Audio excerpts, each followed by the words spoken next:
கர்த்தருக்குள் பிரியமானவர்களே, மே 21 எலஞ்சி வைட் அம்மையார் அவர்களுடைய மாரநாதா புத்தகம், பக்கம் 281. இன்றைய தியானத்திற்காக தெரிந்து கொள்ளப்பட்ட தலைப்பானது குமுறுகின்ற பூமி. வசனம் வெளிப்படுத்துதல் 6வது அதிகாரம் 12வது வசனம். அவர் 6ஆம் முத்திரையை உடைக்க கண்டேன். இதோ பூமி மிகவும் அதிர்ந்தது. சூரியன் கருப்பு கம்பளியைப் போல கருத்தது. சந்திரன் இரத்தம் போலாயிற்று. கிறிஸ்துவின் வருகையின் நோக்கம், அவர் வருகின்ற விதம் ஆகியவைகளை மட்டும் தீர்க்க தரிசனம் முன்னுரைக்காமல், வருகை சமீபம் என்பதை மனிதர் அறிவதற்காக சில அடையாளங்களையும் கொடுக்கிறது. 2ஆம் வருகைக்கு முன்னர் காணப்படும் அடையாளங்களில் முதலாவது அடையாளத்தை வெளிப்படுத்தின விசேஷகன், அவர் 6ஆம் முத்திரையை உடைக்க கண்டேன். இதோ பூமி மிகவும் அதிர்ந்தது. சூரியன் கருப்பு கம்பளியைப் போல கருத்தது. சந்திரன் இரத்தம் போலாயிற்று. வெளிப்படுத்துதல் 6வது அதிகாரம் 12வது வசனம் என்று கூறுகிறார். 19ஆம் நூற்றாண்டின் ஆரம்பத்திற்கு முன்னரே இந்த அடையாளங்களை மக்கள் கண்டார்கள். இந்த தீர்க்க தரிசனத்தின் நிறைவேறுதலாக 1755ஆம் வருடம் இதுவரை என்றுமே பதிவு செய்யப்படாத அளவிற்கு ஒரு மகா பயங்கரமான நிலநடுக்கம் ஏற்பட்டது.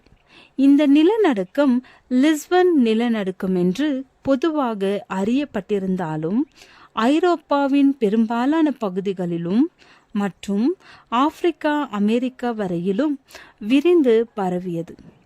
மேலும் கிரீன்லாந்திலும், மேற்கு இந்திய தீவுகளிலும், மெடிரா தீவிலும், நார்வேயிலும், ஸ்வீடனிலும், கிரேட் பிரிட்டனிலும், அயர்லாந்திலும் உணரப்பட்டது. 40 லட்சம் சதுர மைல்களுக்கு குறைவின்றி பறந்து விரிந்து பாதித்தது. இந்த நிலநடுக்கத்தின் அதிர்ச்சி ஐரோப்பாவில் எப்படி கடுமையாயிருந்ததோ, ஏறக்குறைய அதே போல ஆப்பிரிக்காவிலும் இருந்தது. அல்ஜியர்ஸின் பெரும்பகுதி அழிக்கப்பட்டு போயிற்று.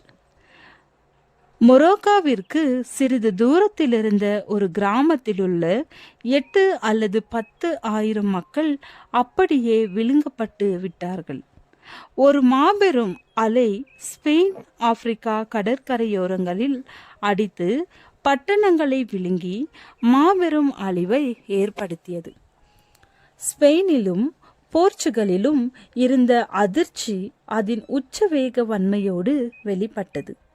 காடிஸ் என்ற பகுதியில் உள்ளே வந்த அலை 60 அடி உயரமாயிருந்தது என்று சொல்லப்பட்டது.